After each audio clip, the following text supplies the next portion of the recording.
every damn morning I would open up my computer to some article. Men are in trouble. Men are terrible. Men are toxic. Men are this. The boys aren't doing okay. Men aren't doing okay. And I would scroll to the bottom of the article looking for and this is what we do about it piece. And I never saw it.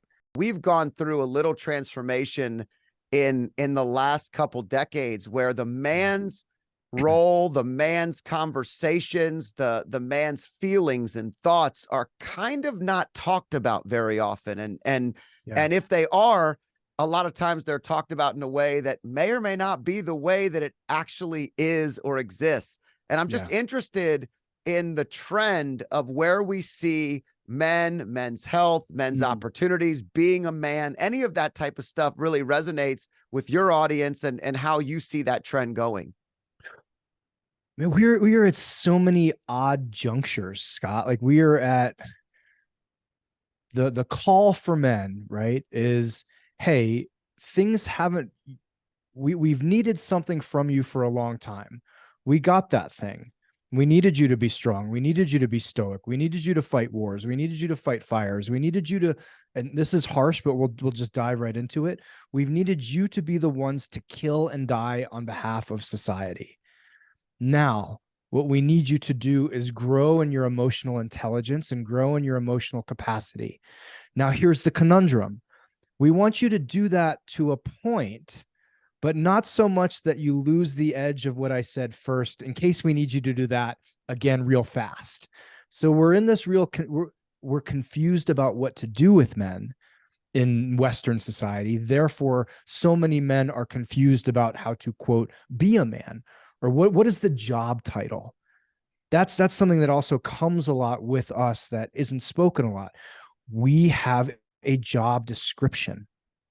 You don't just become a man because you turn 18, right? And listen to the culture. Like a real man does X, a real man does Y, a real man does Z. Where if we flip it, I haven't often heard a real woman finishes a fight. A real woman, pays for the first date. A real woman protects and provides. Or I understand women have a different role, but ours is a very specific job title, or a job description rather. And that description is under transformation at the moment. And we're not really sure what we want from us. And again, that has led, unfortunately, I'm 47, but guys who are significantly younger dealing with a lot of angst, a lot of confusion, and a lot of pain because they don't know their place in the world. They don't know what's being asked of them. It feels like what's being asked of them is often in direct contrast with what else is being asked of them. So we have a lot of guys, like we can list every negative statistic that doesn't involve breasts and ovaries, and men lead them. So we are at a troubled point. And one of the reasons I started Uncivilized 5-6 years ago was it was in the middle of Me Too. I was living in New York City, and every damn morning I would open up my computer to some article. Men are in trouble. Men are terrible. Men are toxic. Men are this. The boys aren't doing okay. Men aren't doing okay. And I would scroll to the bottom of the article looking for and this is what we do about it piece. And I never fucking saw it. So all right, I think I have an opportunity here. I've been through some weird shit in the last couple of years. I've studied this. I feel it. I know how to talk to men. Let me try to present a solution, or at least one avenue of solution to that problem. Yeah, it's a powerful problem because it's almost one where they continuously create the problems and point out all the deficiencies, but never actually highlight the positives or the good things. And, we can go all the way back to growing up. Every sitcom family that we watched as a kid, my dad would say, I'm not watching this because every single one of these, they're depreciating the value of the father. The father's an idiot. The father's a dumbass. The father is weak. The father is deferring to mom for every decision. And that's not how a family works. It's a partnership. And so he would say, turn off that show or stop watching that stuff. They're trying to dumb us down. My dad was saying this in, 1980s. They're trying to dumb us down so that everybody thinks that a family should look a certain way and feel a certain way when that's not actually what people need, want, and feel. It's Mhm. really an interesting thought. It's so accurate too. Like, think about it. Where is the strong male lead in a sitcom? Right? It's not. He's overweight. He's dumb. There's a beautiful, strong, independent woman who just kind of tolerates his lack of emotional intelligence or lack of intelligence, lack of physicality. And that is what was presented to so many of us for decades, on top of the overwhelming message that even I grew up hearing in my house. My parents were still married. My dad worked. My mom raised us, which was, we don't need men. We don't need you anymore. We don't need you. I literally grew up in a house with a poster above my mom and my mom's sewing machine of all cliches that said, a woman without a man is like a fish without a bicycle. And I remember staring at it as like an 8-year-old and was like, fish don't need bicycles. Like, what is going on in this damn poster? That was center in my house, right? And so that trickles down through the culture. And then we have the whole toxic masculinity movement, which has decimated the younger generation of men. Yes, it highlighted bad behavior in men, but it did it in a way that, I say it threw the masculine baby out with the toxic bathwater. It was like, Yeah. hey, a lot of men or some men are doing really bad shit. Masculinity's bad. All of Yeah. it. Get rid of it. If Get you rid of look under the definition, if you look up the definition of toxic masculinity, it essentially describes masculinity and then just calls it toxic. it. It's 1,000%. sort of like saying beauty, defining what beauty is, and then saying it's toxic beauty. $100%. It's not really obviously toxic would be anything that's a negative connotation on masculinity going too far, but masculinity in general is Right. something that's innate and needed and imperative to function. Mm-hmm. And the way that you're made. And guess what? The founding fathers said, we are soldiers so our children can be teachers, so their children can be artists.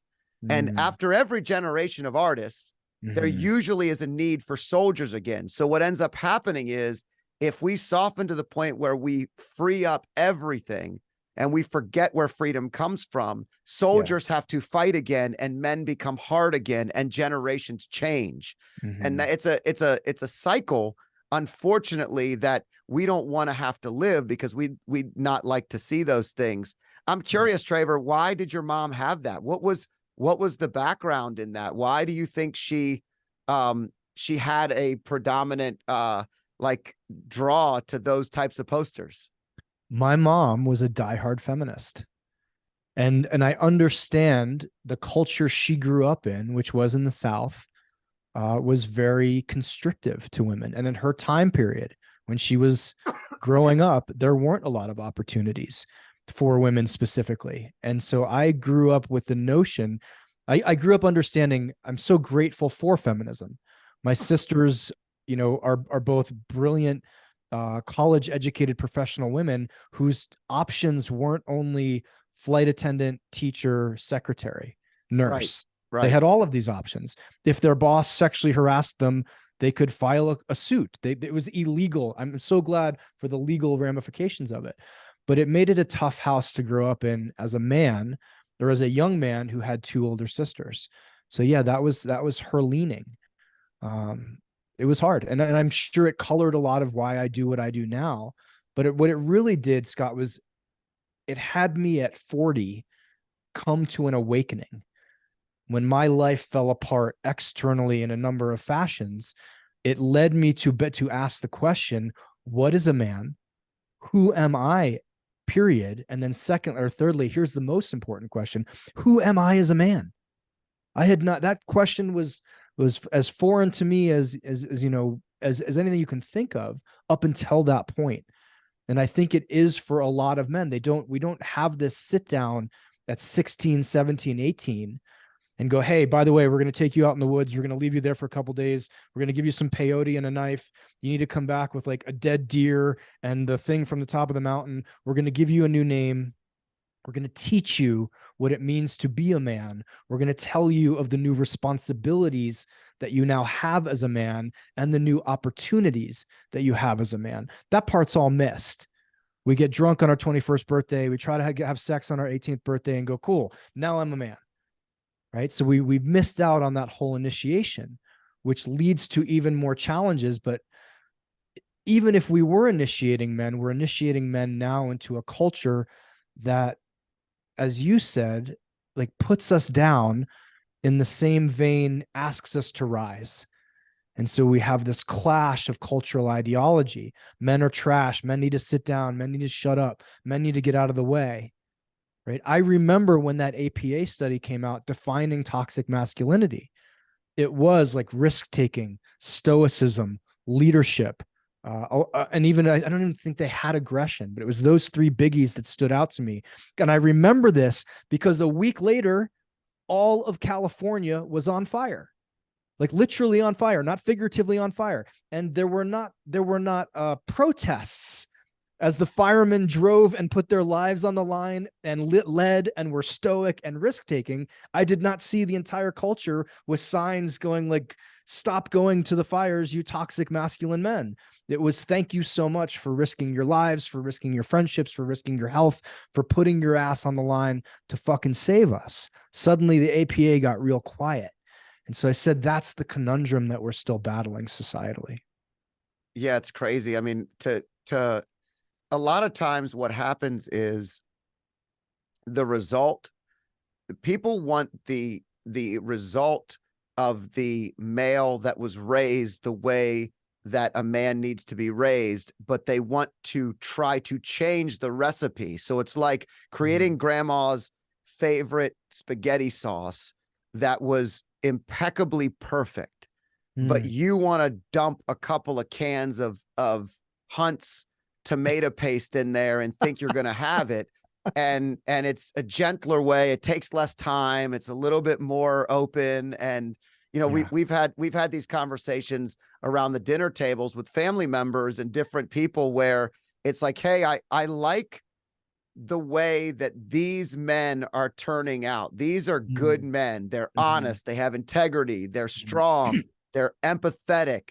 They're all the things I want in a son or a husband. But I don't like how hard you were on them at times. Like, I don't like the way that they had to be you know, disciplined or connected in different ways. And those are the things that you don't get the result of a strong person without having some level of discipline. I'm so grateful to my father for the strong discipline. You don't understand it when it's happening, by the way. Right. But like growing up, the discipline that I was brought up in allowed me to thrive when I found situations that were challenging, because I could rely upon discipline, not on the rules that existed in the new company or not on the rules that existed in the new situation, but on self-discipline. That I learned, okay, if this, then that, I can handle this. I've been here. I've had struggle before. Here's how we do it. Yeah. And it's very interesting and intriguing to me. Yeah, man. I don't think, and I never have thought that masculinity needed to be discarded. I think it needed a bit of an upgrade. And that was what I wanted to bring in with Uncivilized as an idea was, hey, we're going to still celebrate the primal traditional aspects of masculinity, because the need for them and the desire for them and the biological drive in us, the testosterone in us, will not have those go away. But it now needs to be coupled with, you use the word empathy, with compassion, with emotional intelligence, with understandings of the basics of relationship, with understanding sex, with understanding consent, with like actual relationality with the feminine or with women. We are not here just to dominate and kill and crush the planet and hope everything works out. We have been underdeveloped in certain areas. But that doesn't mean hey, I have a great back squat and I have no bench, that I quit back squatting. I actually add in some benching. And that is what, when I first promoted this idea, it was like, hey guys, guess what? We're not going to get rid of all the old shit. We're going to get rid of the stuff that's problematic in it, but we're going to temper all of it with a connection to something bigger, with a connection to an inner world, with permission to understand that the things that happened to you in your past, painful, traumatic things, actually need to get worked through. We didn't even recognize, I believe, depression in men until the 80s. The fucking 80s. We're not talking about the 50s and the 40s. So think about all those guys who came home from every single war up until that point. Think of the difference of men who came home from Vietnam and the difference of men who came back from Afghanistan and the understanding of PTS. And it still hasn't permeated most of the culture.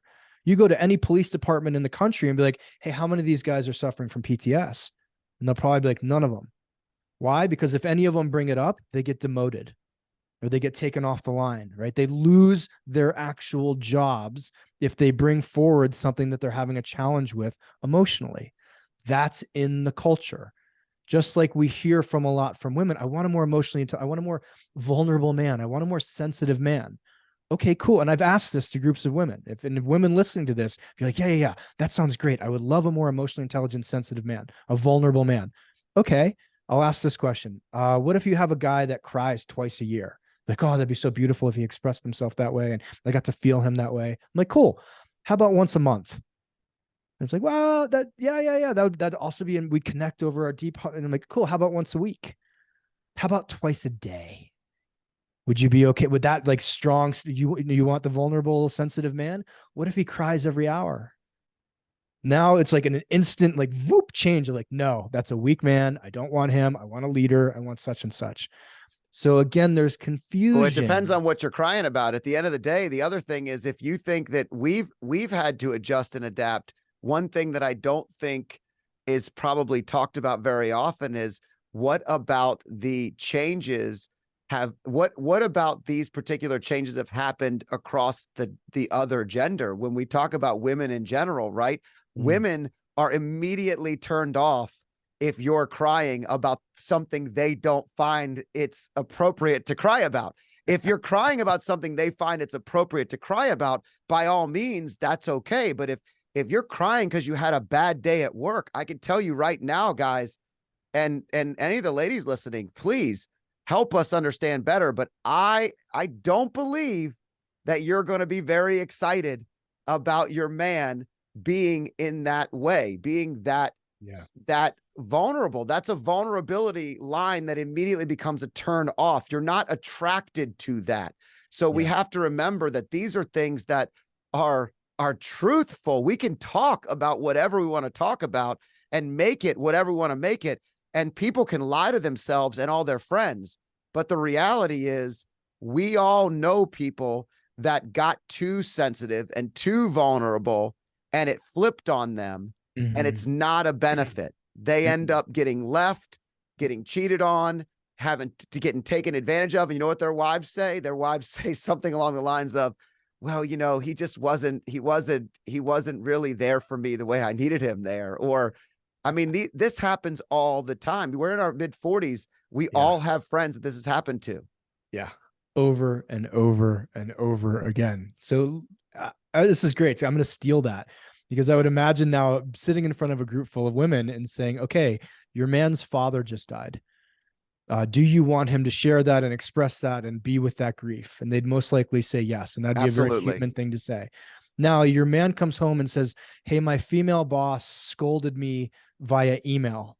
And he sobs for the next 2 hours because life's unfair and how could she and work's tough. Now, tell me, how are we doing here? How are we doing in this relationship?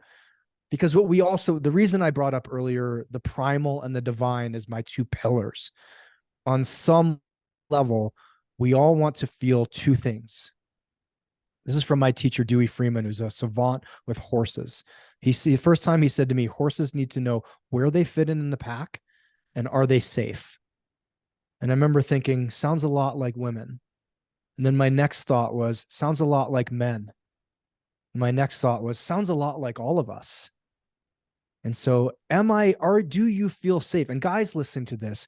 It's not, I would not feel safe in front of a man who just had a tragic thing happen to him. And he goes, no, I'm fine. Said I was fine. I don't want to talk about it. I'm fine. Like, bro, it's written all over you. Something happened to you. You need to get that shit out of you. Or I was horribly abused from, age 4 to 14 by every boyfriend my mom brought home. How you doing? I'm fine. There's nothing left with that. Did you go to therapy? Did you work through it? Nope. I'm a grown ass man. I manned up and I fucking got through it. I'm like, I don't trust you. I don't feel safe around you. So imagine a woman who's got an even higher or heightened sense of emotional radar. When we literally just swallow it and go, nope, nothing, I'm fine. They know that you're out of integrity. You're not congruent with what just happened to you. They will not feel safe around you. They will not trust you. Just like if your emotion is so overblown all the time. I got an email, they told me I'm not doing great at work, and here I am sobbing for 5 days straight. You're going to say, hey, that's not an appropriate response to the stimulus. I can't trust you. I don't feel safe around you. I think that's what the core of what a lot of women are asking from us. But there's also distortions on each side, obviously.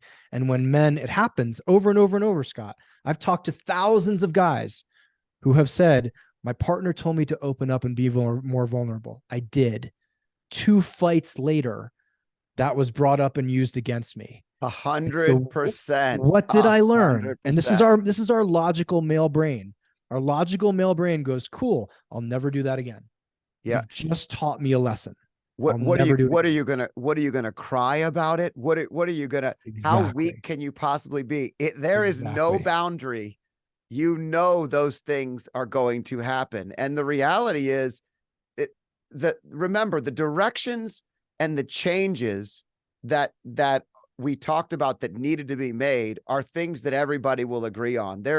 I've interviewed some really amazing people on the show, some who have had some horrid sexual trauma and major things that have happened, female guests, and they are teaching their boys the right things, how to know, true consent, things that Mhm. that were taken advantage of by them in pretty horrible ways, right? I know things need to change, but at the same time, a lot of the people that are talking about the other changes that have to happen to be people that are not in a healthy relationship that they're Yeah. guiding you on what you should or shouldn't be doing when it comes to you as a man in a Mhm. relationship with a healthy woman. My wife and I we've been married 20 years or Good for you, more. man. Yeah, it's great. We're always growing, always learning, always getting better, Yeah. and I think there have been lots of learning curves in our marriage, but I can tell you there have been times where, it's not vulnerability, but just complaining a little too much. Like if I find myself complaining and I'm Mhm. not even a complainer, but occasionally I'll be like, it's just, man, it was tough. It was horrible, blah, blah, blah. I could see the zoned out happening. Like, Mhm. and I am saying, okay, I'm appreciative of it. Truthfully, I'm appreciative of it because I don't need that. I don't need to go too far deep into what's not working or where I'm not. And it's almost like you get so comfortable. It's like having the comfort you have with your mother, or there's Yep. very few people you get that level of comfort with. And when you're married for as long as I have been, which is still a new marriage as far as, I'm concerned, um, there's a lot to grow and learn in. All I'm saying is that a lot of the things that we see on social media of people telling men what they need to do more of are not coming from women like my wife, who are amazing women, who are independent women, Mhm. who are strong, who are successful, who are great mothers, who love their life, who love their husband, Right. who love their jobs. Like, it's coming from people who are miserable and want to destroy you as well, so that Yeah. everybody's miserable together. And that's Yeah. not cool. That's the I opposite of what we're aiming for. I agree with that 1,000%. Yeah, it's just interesting, and it's a topic that gets thrown under the rug. I always think it's interesting to talk about school. So Mhm. something else that's really interesting to me when it comes to men is I've always had a frustration looking back on both the previous level of schooling and then what schooling looks like today, and how unfair it's set up to the way the male brain is set up. I mean, we are every guy I ever knew, minus maybe three, lived for recess and lunch, Mhm. right? And so if I wanted to learn more efficiently and effectively, how amazing would it have been if I had 30-minute learning lessons with, 20 minutes off, or 40-minute learning lessons and 25-minute recess, and, some kind of like Mm. break along the way. Meanwhile, we would sit in the class, and if we weren't like the girls in the class who were amazing, I mean, I still admire the way that some of my friends growing up in Catholic school, I went to Catholic school, I had nuns. So, they were even tougher on me because we were rambunctious boys. And we come in from recess with our white shirts and ties, like tied around our necks, thrown around backwards, and our shirts unbuttoned, mud all down the front of our shirts. This is in like Yeah. the 7th grade, stinking like you've never stunk before. The hall closet just smelled so nasty. And the girls would come in and they'd be sit down and they would do everything the way. And I've coached a lot. I've coached boys sports and a little bit of girl sports. It's so different, but we don't Mhm. acknowledge those differences. Instead, we tend to punish the Mhm. parts of men that are not like women in the areas that they're great at. And so that's a perfect distinction that I'd love your input on. Yeah. I got to interview a guy, Richard Reeves, that name? I do know the name. Yeah. Yeah, he wrote the book of Boys and Men. Mm. And he's it's not a Fulbright scholar. First of all, he's a genius. And he works at like the highest research institute in the world. And his whole thing was looking at testosterone levels in young men, times of like who's doing what at what school level, who's excelling at what level. And he just breaks it down statistically and is saying this does not work. The evidence is there, the statistics are there, the experience is there. We can go anecdotally to where I remember sitting in a chair, like my body screaming as a third, fourth, fifth grader of like, when do I get to go run? When do I get to go chase my buddy? When do I get to go play basketball? But he takes the two together and really says the education system is completely backwards and has some proposals even for how we change it. And this was a pretty radical one. Scott was saying we could almost start girls and boys in the same grade would be a different age. So I would be a year older, I think, than the girls in my age, in my grade, because developmentally, that's just how it happens. I develop a little bit slower. And to have more recess time, to have more physicality time. I don't have kids, but if I do, I will not put them in a public school system. I will literally be like, your job is going to be out exploring. You're going to be in the surf. You're going to be in the woods. You're going to be chasing shit. You're going to be reading. You're going to be learning the things that need to be learned. But man, I don't know about you. At my age, I imagine my testosterone is lower than when I was 13 through 18. I cannot sit for 6 hours now. No. I can't, like I'll do 2 and 3 interviews today. I'm going to go for a run. I'm going to go to the gym. I have a pool outside. I used to just jump in the pool in between it calls. I'd like chase my dog around. If someone was like, hey, here's the next 6 hours of your life. By the way, this is going to bore the shit out of you. First of all, because it's mostly irrelevant stuff. I have not used the Pythagorean theorem ever. I would lose my fucking noodle. I would lose it. I left grad school. I did a year of grad school for Chinese medicine, walked right into the registrar's office and said, I have to go to Thailand for a year and fight because you guys have kept me in a classroom for 5 to 6 hours a day for the past year. Yes, I know I'm here voluntarily, but I have so much angst in my body. This is at like age 33, 34. I'm leaving the country to go express all of this energy. I'll be back and I'll finish the program. Now imagine a 6-year-old, a 7-year-old. And then who, even worse, not just is this child punished, they're like, oh, he just needs Ritalin. He's just got ADHD. Like, no, he's a boy. He's a kid. Let him, like, put him in front of some blocks, put him outside. Does he have ADHD on the playground? No, I don't think so. He's very focused. He's very present. He's just got more energy running through his body than we know what to do with. We as men too, we need to learn how to direct that. It's one of the reasons, idle hands lead to challenge. I still feel that with a lot of men.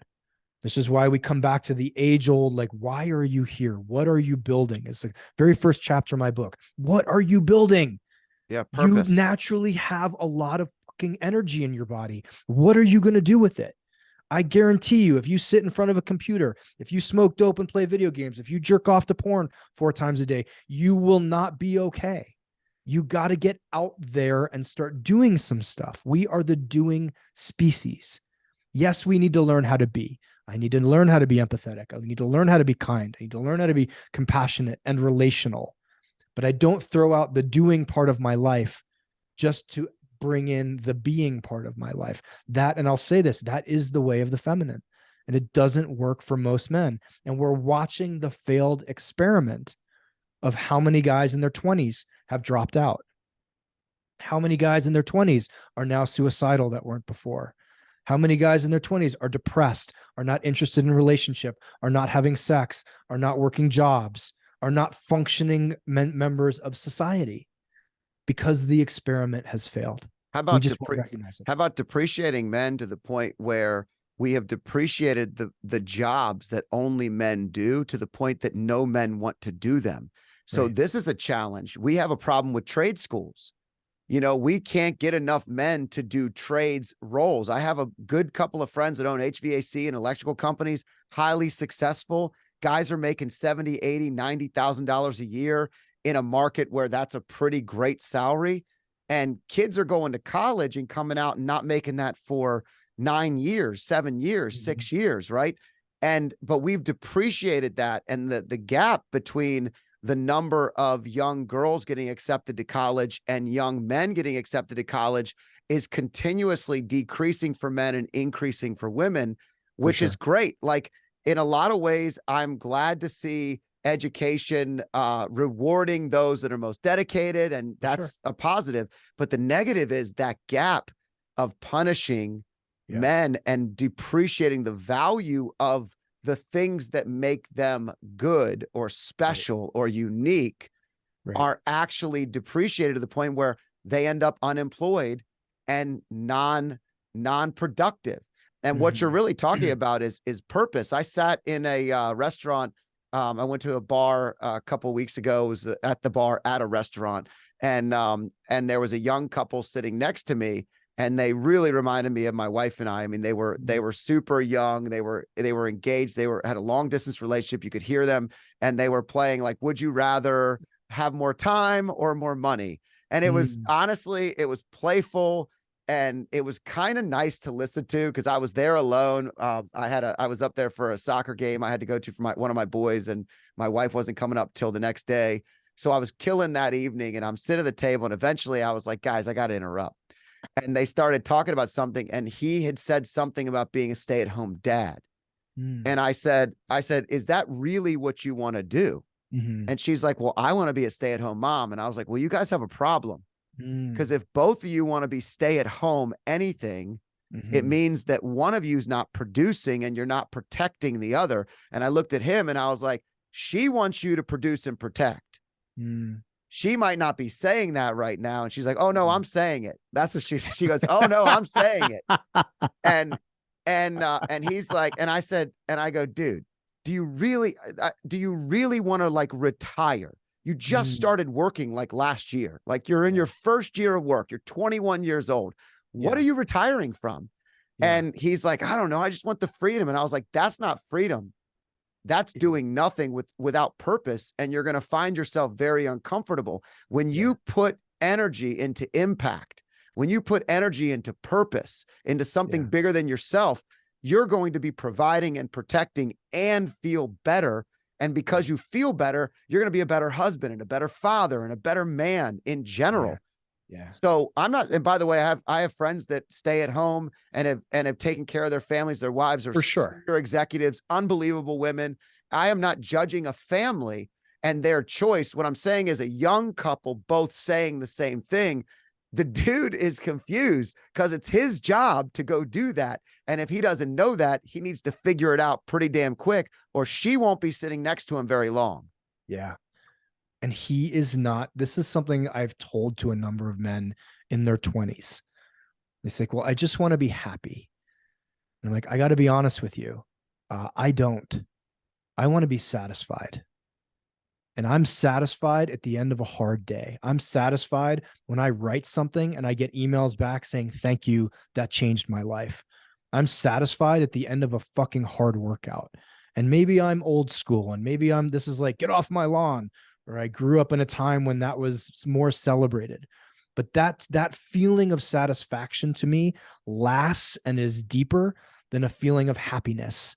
And have I gone on vacation and been like, man, this is the life? If I was a billionaire, would I do this no, I wouldn't. I would probably do this for about 2, 3 weeks and go, you know what? I want to get my hands dirty again. You know what I want to do? I want to get satisfied again. I want to have some tussle. I want to have some struggle. I want to put my skills, my talents, my strength, my intellect, my desire, my ability to penetrate the world. I want to put that up against something. And then at the end, whether I've gotten my ass handed to me by life or on a jujitsu mat or in a gym, or I've won, I'm still going to have this baseline satisfaction that is deeper and longer lasting than the happiness of, hey, I don't really have to do anything, man. I got the day off. Do we need rest? Do we need to have men well rested and well resourced? Absolutely. But I will tell you, young men listening to this, you have an energy in you that if it isn't pushed forward into something, it will go sideways into shit you don't want it to. And I'm with you. I know brilliant stay-at-home dads. I know brilliant moms who make exponentially more money than their husbands ever could. And it is an awesome decision for them to split the family roles that way. But to guys in their 20s, like, you got to get out there, you got to tussle, you got to earn your stripes, you got to fuck some shit up. And I guarantee you, talking as the quote old guy, you will look back on those times when it was hard and you were trying to figure shit out and the deck was stacked against you and you didn't have power in your life and you weren't a 7-figure CEO, and you will go, man, I miss that.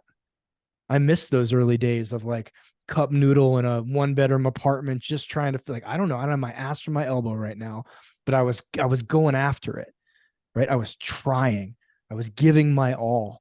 I think that invigoration, Scott, in the younger men, when they hear that, something in them comes alive because they haven't heard it before. They've been told, sit down, be quiet, be still, stop being so toxic. If you want to lead, you're a misogynist. If you want to build, you're just dominating over. No, no, no, no, no. We need that energy in men to come back out. It has to be tempered, obviously, again, with relational understanding and emotional intelligence. But we don't fucking neuter these guys and then go, wow, it's weird that they ended up hooked on drugs and hooked on alcohol and beating the shit out of people in bars or doing horrible things to women or children or the planet. We have to take some responsibility to the message that we give them and then the after effect of that message. And we're unfortunately seeing the after effect of that early, I'll say it, toxic message that was given to men for the last 10, 15 years. Yeah, it's unique. And it's why my boys, I have 2 sons, and it's why my boys are always playing sports, is because it was in a mandatory way to release that energy. It was daily. It was at a high level. It was, challenging. It was hard. There were things that they failed at. In order, I was always outspoken. I was always a leader in a room, and I said the wrong thing a lot of times. Mm-hmm. But you know how I learned to say the right thing? By having the ability to speak. Mm-hmm. And so as I learned, I started to have more empathy in my conversation. I started to listen a little bit better. I started to do things so the high school version to the college version was a completely different human in the way that I spoke. And then as I grew up and I had experiences, you learn a different way. And we try to teach our sons to do the same thing and to be the better version starting out and then get better and better from there. Yeah. And that's what we should be working on. But at the same time, they have to say things and they have to learn from things and they have to test things and grow. And in an environment that doesn't allow them to speak, it can be very challenging. I've seen a lot of times enough that my friends, my sons, their friends, they literally have to write papers that fit what the teacher wants to hear, or they Right. won't be able to get the grade that Mm-hmm. they need. So they literally write garbage Mm, on a piece of paper to mm-hmm. get the grade they need to get, but they're reinforcing things that aren't appropriate, Right. and they're producing and doing things and writing things and researching things that are not real. And so Yeah. the challenge is that they're learning kind of some of the wrong things along the way. So some of that's public school, but I mean, not it's Sure. not it's not all public school. There's lots of other places where people are going to challenge you to not be able to think differently. But it's such an interesting topic, and one that doesn't get enough um airtime, Yeah. because it's like, oh, how many years were you in charge? How many years were you Mm, the only person that had the opinion? And right. and so there are it's hard to argue with those types of challenges. Yeah, man. When I first started all of this, uh, we have made progress, Scott. I'll say that. You know, 5, 6 years ago, when I brought all of my own version of men's work public, the reaction oftentimes was, go fuck yourself. Like, why on earth are you talking about men? Why are you talking to men? Why aren't you helping women? Why aren't you really dealing with the victims of the problem? And I would say, I want to change the actual root of the issues. So I'm talking to men. Now, that would be the public response to my work. What would I get in the back end from in the DMs, in the private texts, in the emails was, thank you so much. I have a son. Thank you so much. I have a brother. Thank you so much. I lost my husband to suicide. Thank you. And here was what was even more disturbing to me. I'm not allowed to thank you publicly, but thank you. If I thank you publicly, I will get skewered as being anti-feminist, anti-women, anti-etc. That was 6, 7 years ago. Then it's now shifted to where the public facing is actually, thank you so much. I have a son. I don't want him growing up in this world. I lost my husband. We could have saved him if it was okay for him to actually go to therapy, if it was okay for him to have a way to deal with his emotions. Thank you so much. Now there's still a middle mass, a critical mass that's still, fuck you doing? Why are you talking to men? Men just need to get better. Men just need to get over it. If a man has a problem, it's his fault. He needs to quote man up. That's it. There's still so much language that I have a unique insight into the male world.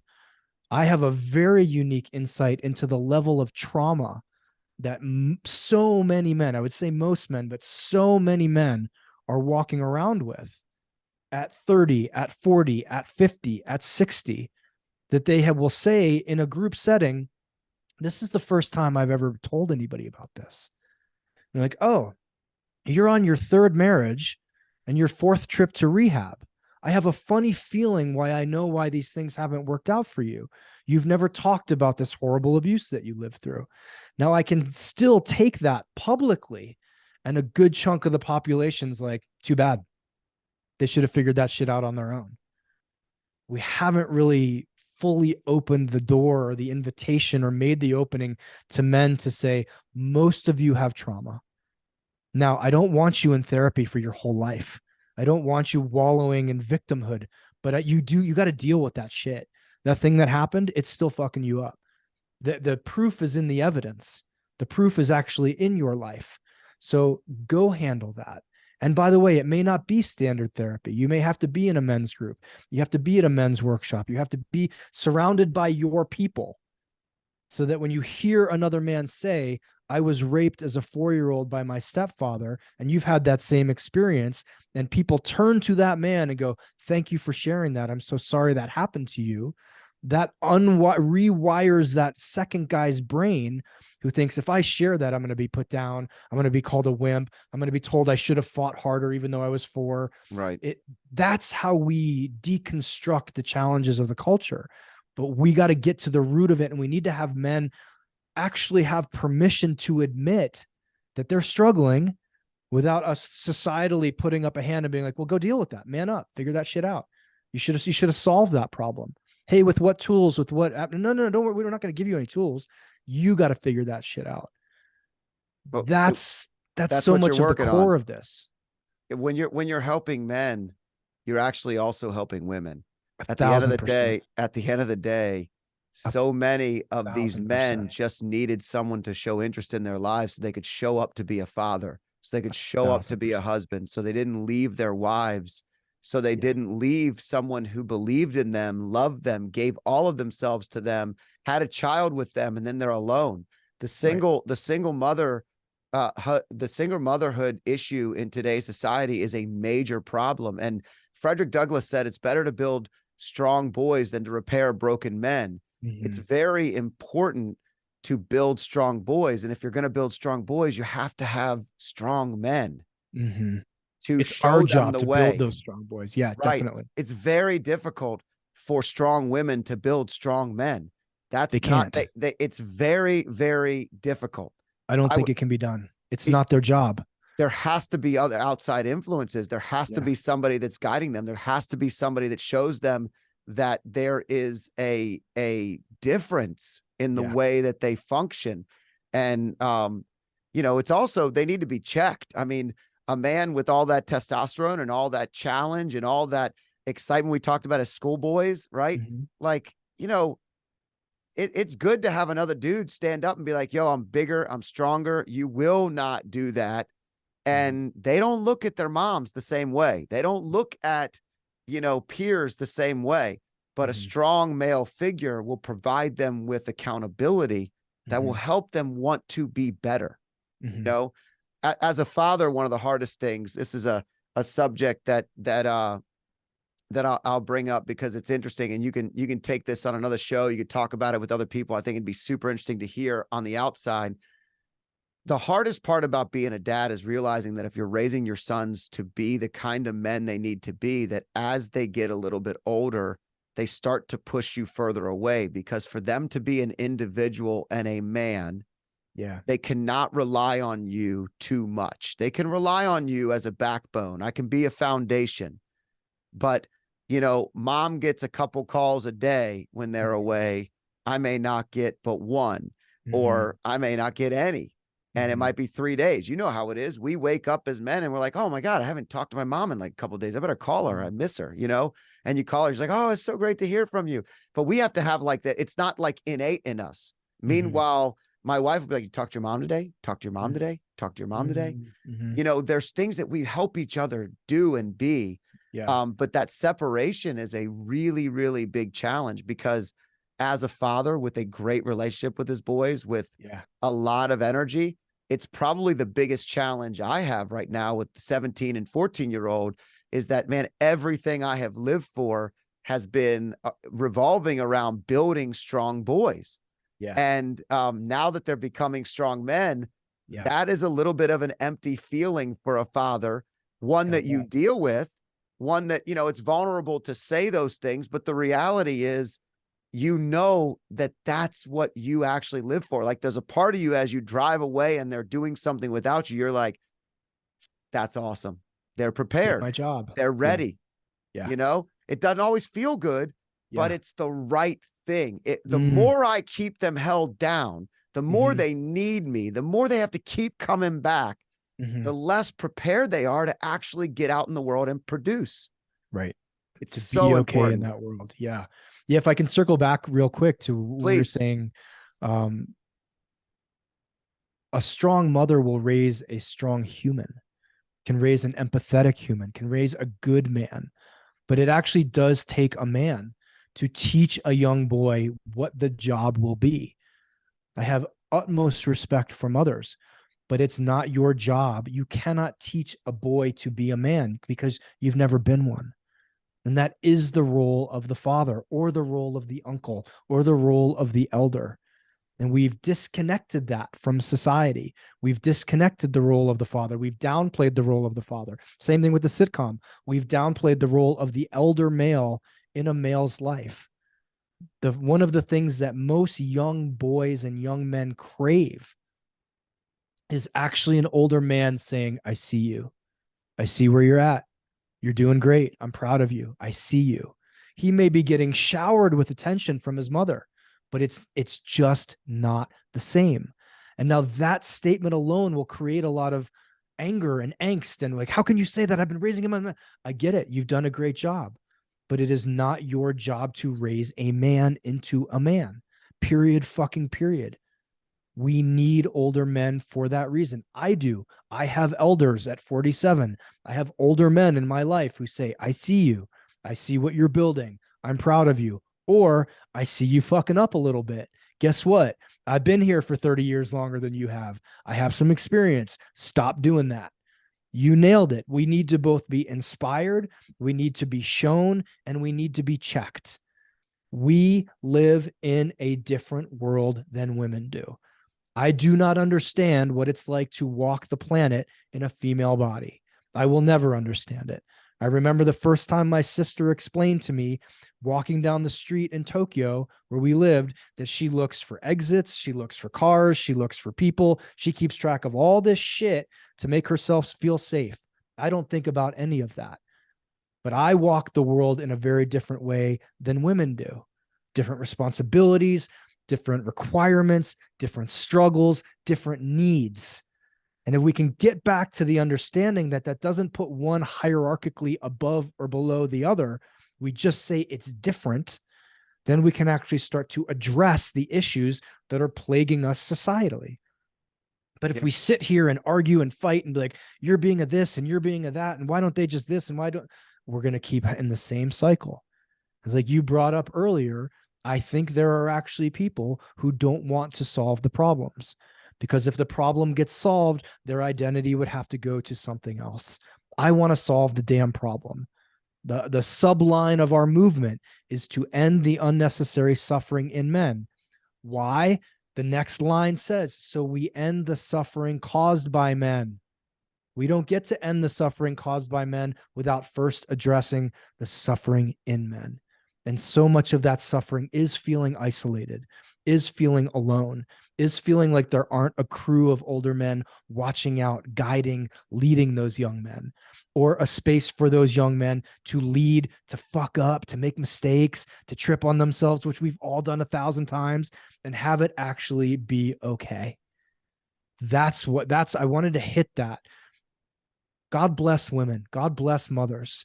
And gentlemen, the role of the father, having been removed from society in a number of different demographics, we can see the actual tangible result of that.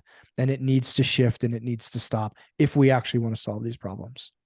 Yeah, helping men get better so that they can also help society get better, producing better boys, better sons, better families, which we're all stronger together. At the end of the day, I don't want to go through this life alone.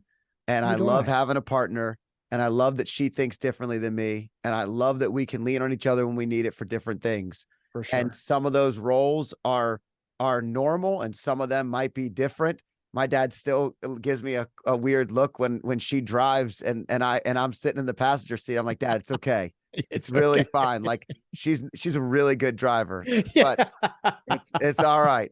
But that's not the root of our societal problems. It's not. It's okay. He doesn't really say it. I just know, like, there's like that deep down son thing where he's like, why are you doing that? Listen, Traver Boehm, I'm super excited to have you on the show, man. It's been a fun conversation. I enjoyed the conversation and the direction we go. Keep helping men, because helping men be stronger is only going to help build a better society in general. And I think your message is a very, very kind and good rooted message. You were raised by a feminist. It's, you have a great perspective. I appreciate you coming on the show. Thank you, brother. Thank you for having me. This has been great. I hope you enjoyed this podcast. If you liked it, there's more where this one came from. Click here and enjoy some more.